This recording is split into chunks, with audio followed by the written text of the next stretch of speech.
Hi there, and welcome to this week's episode of the Accepted Authority podcast.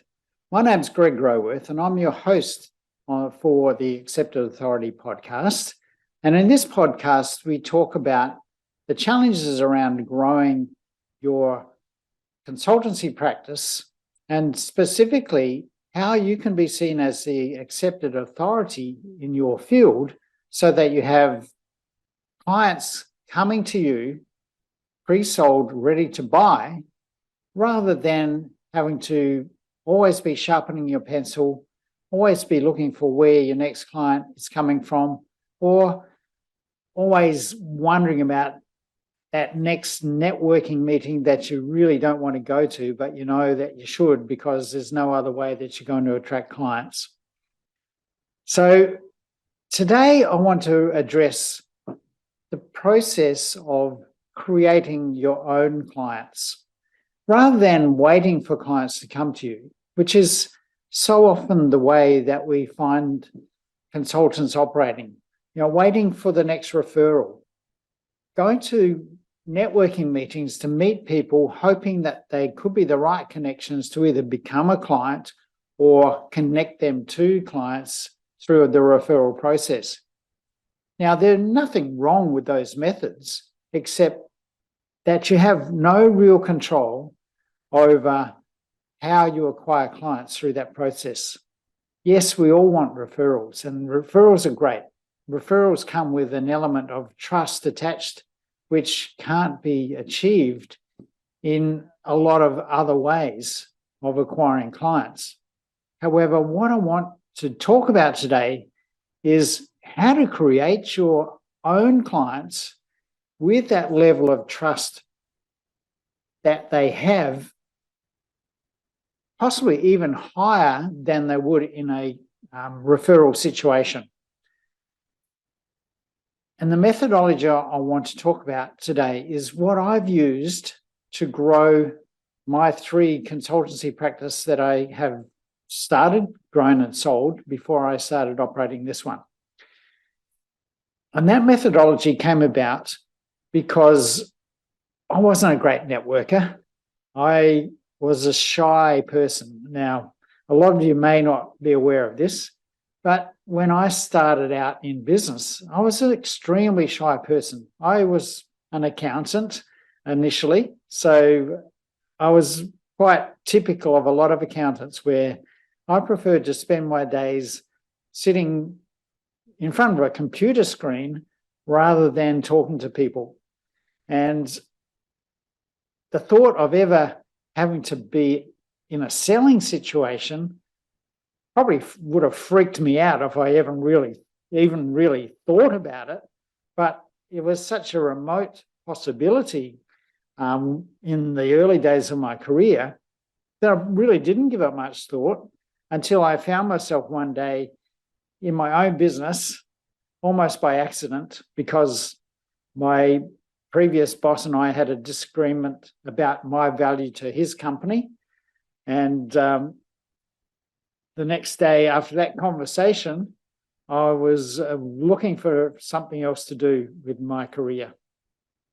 And this was back in Adelaide a number of years ago, when I was working part-time and eventually developed into a full-time fill-in role, putting in irrigation systems, pop-up sprinkler systems that we were installing into people's gardens, people's home gardens, lawns and gardens. So after that conversation, I decided that I reckon I could run a business better than that jerk.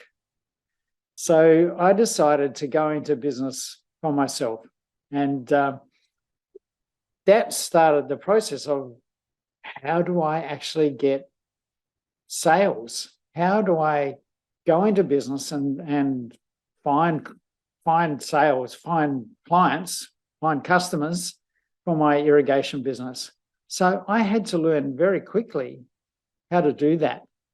So I went to some networking meetings, went to some sales courses, and very rudimentary type of selling situations where initially I started to put an ad in the newspaper, distribute leaflets in people's letterboxes, and started to get work.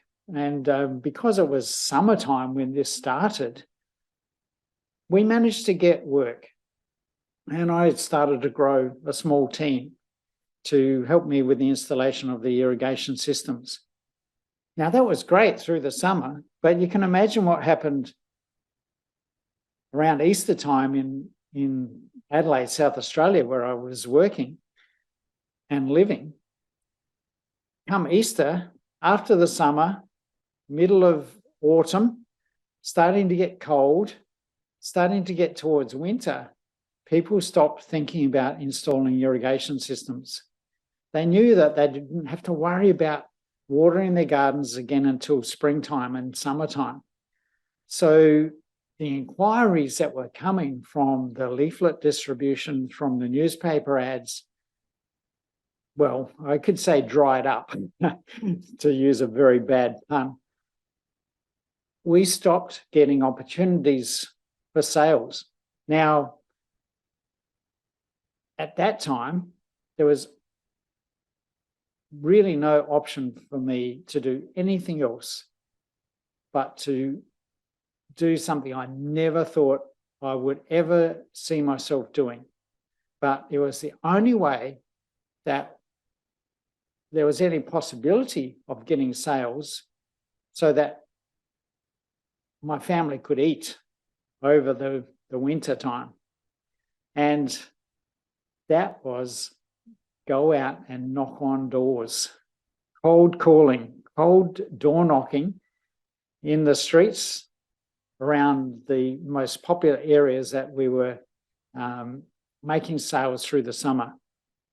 In the wealthier areas of Adelaide, I found myself wandering the streets, and sometimes they were cold, wet winter days, door knocking and asking people if they were interested in installing pop-up sprinkler systems. Now, you can imagine that on those cold, wet days, asking people if they'd considered installing a sprinkler system, that some of those responses were, "You've got to be joking. Why would I want to install a sprinkler system when it's raining?" So what that meant for me is that I had to come up with an offer that was enough to entice those people who normally wouldn't be thinking about installing a sprinkler system at all, to make it worth their while to install a sprinkler system in the middle of winter when they didn't need it, so that they had it there when they did need it in the summer. It took some thought, but it was not a very difficult process of thinking of what might incentivize people to install a sprinkler system in the middle of winter when they didn't need it. And what I came up with was this absolutely brilliant idea of offering them a winter discount. Now, obviously, that's a pretty simple incentive to think about, and not a very challenging process to offer them a winter discount. And for us, it was worthwhile because it gave us work and still a small profit. But the main advantage of getting work through the winter, apart from providing money for us to have some income so we could eat, was that also meant that I could keep my team busy and employed through the winter time, so that come the busy summertime, I didn't have to go out and recruit new people to start the process all over again. So it was worthwhile even just carrying the team through the winter so that we had the capacity to take on more work in the summer. Now, why am I telling you this story about a business installing pop-up sprinkler systems, and what's the relevance of that to creating your own clients? Well, what that situation taught me when it came to going into consulting was that it was possible to create your own client base. And the principles behind finding clients and customers in the irrigation business weren't that different to how to find clients for my consulting practice. And when I started my consulting practice, there was no advantage of a summer season to bring clients to me. So it was almost like starting from scratch and having to find clients straight away. And obviously, going to network meetings, being around people that could provide referrals was a way to start. But really, that process was far too slow for me. And what I think really happens is that for most consultants, waiting for referrals provides some work, yes, but really it's far too slow a process, and the lack of control over the process, the lack of control over client acquisition means it's really far too slow to be able to grow your business at the rate that is possible if you actually take a different approach. And that different approach is to look at how can you create your own clients. So let's look at the similarities between what I did in my irrigation business and what I still do now to create my own clients in the consulting practices that I've run and the current one that I'm running. What it comes down to is, first of all, have an offer that is appealing enough to my target market to make them consider taking me on as a consultant. Now, that offer is the critical thing. And what I find with most consultants is that on their websites, when they talk to people, when they stand up and tell people what they do at networking meetings, they're typically trying to sell their services. If they're an accountant, they will talk about their accounting services. If they're a health and safety consultant, they will talk about the health and safety services that they provide. It doesn't matter what type of consultant they are, they focus on what they do for their clients, the services that they provide. Now, that's well and good, but really there's nothing in telling people what services you offer that really has any appeal to your target market. All it really does is perhaps attracts a few people if they're really in the market, if they're actually considering purchasing those types of services. Now, you might say, well, isn't that enough? And my experience is no, it's not enough, because there just aren't enough people actively searching for the types of services that you would provide. And if you're the sort of consultant that I'm talking about, where you provide services that aren't highly in demand, where they're not the sort of services that people want every day repeatedly. And for most of us, and particularly people in my target market, people I work with, the sort of clients that I work with, they have high value services that their clients use maybe only once in a lifetime, once in several years, potentially. So each sale has a high value, but there's not a massive number of people out there looking you up on Google. Now, there are some services like dentists, chiropractors, a lot of people perhaps in the health profession where there is that level of demand, where there is a market that is hunting for your services. So that's where there's a distinction that needs to be made, and where there's a lot of confusion for a lot of consultants who see that sort of marketing of offering services that are in demand and seeing that people like doctors and dentists and health practitioners getting clients because they're promoting their services. And that's all well and good when those services are in high demand. But when they're not, like most of us in high value consultancy services, we don't have that level of demand where people are out there every day looking for the sort of work that you do. Now, there are a few, and they're the people that typically will come to you through referrals.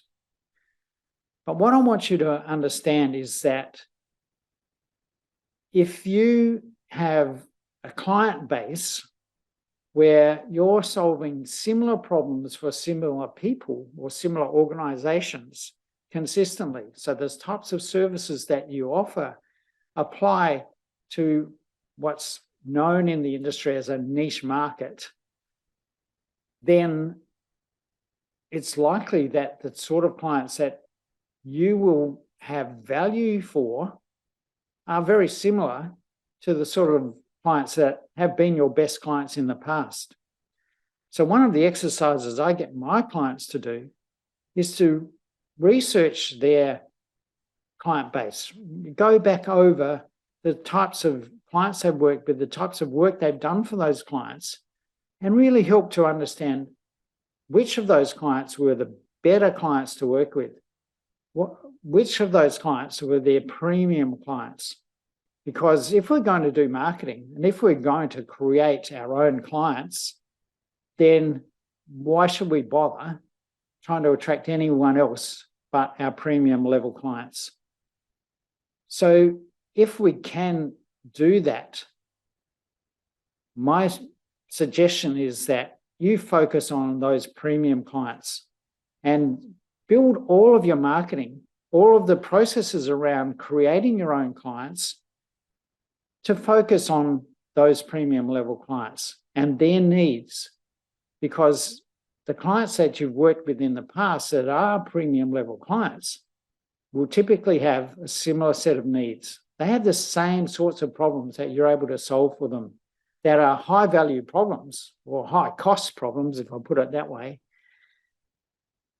And as a result, your services are of high value to them. So if we have a high value service or a high value solution, to put it a better way, for clients that have a high cost problem, then we can look at who are the types of clients or the types of organizations or people in the market that are most likely to have those problems. Which organizations or people in your target market are likely to have the high cost problem that you can solve? Because when we understand that, we can really focus on those clients, that subset of the whole market, the niche market that you work best with, and focus all of our marketing on those people. Now, how do you create clients when they're not out there looking for you, when they're not in the market for your services?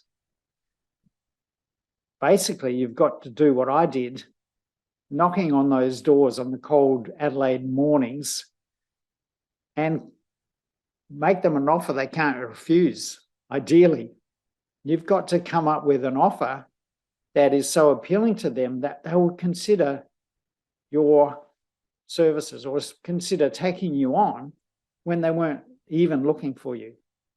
Now, the success of my businesses in the past, I'll put down to that one thing: my ability to create clients who weren't looking for me, to attract clients who weren't in the market by providing them with an offer that was so appealing that they had to consider it.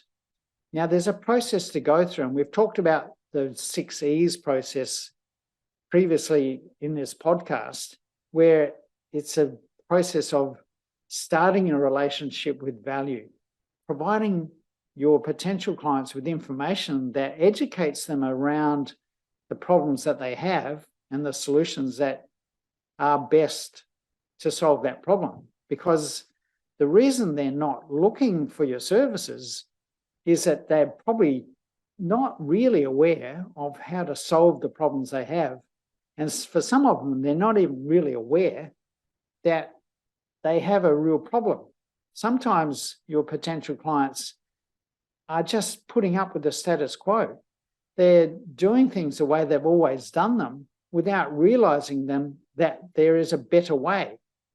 So when you're able to educate them that there is a better way, and then make them an offer to provide value for them in talking to you about that, the solution to their problem, you pique their interest, you get their attention, you start to build a relationship with them where they see you as the potential savior for their problem. So my recommendation, if you're waiting for clients, if you're hoping to get the next referral and you're not sure where it's coming from, is to start to think about how can you create your own clients. Now, I'm actually doing the exact same thing that I'm talking about right now, because perhaps you weren't aware that there is a solution for the problem you may have of not having enough clients or not being able to attract your premium level clients consistently and predictably in a way that helps you grow your business sustainably. If you're the sort of person in your consulting practice that has to put up with peaks and troughs, your sales are like a roller coaster of busy times and then slow times, and you have the ups and downs that maybe give you some sort of consistency across a full year of generating revenue that maybe ends up being similar to what it was last year. But through the year, you've got ups and downs where sometimes you're busy, sometimes you're quiet, sometimes you've got too much work for your team. Other times you're wondering where the next project's coming from and now you're going to have enough work for them for the next month. If that's your situation, the solution is find a process or build a process, develop the process, and systemize the process of creating your own clients. So if you'd like to know more about how you can do that, then reach out to me. There's a number of ways you can do that. You can connect with me on LinkedIn or on Facebook and just search for Greg Roworth on each of those platforms, or reach out to me on my website, businessflightpath.com. Because if you're in that situation of not having enough clients or not being able to create clients at will, there is a solution for you. And what I'm talking about is the success path that I've created, 3 successful consultancy practices that I've been able to grow and sell because I was able to create my own clients. So this has been Greg Roworth. This is the Accepted Authority podcast. I hope that you will take action on what I've talked about today and reach out to me if that's your situation. But I welcome you listening into this podcast and being a contributor to my world just by listening in and receiving the value that I hope that you're finding in the podcast. So that's it for this week. This has been the Accepted Authority podcast. Greg Roworth out.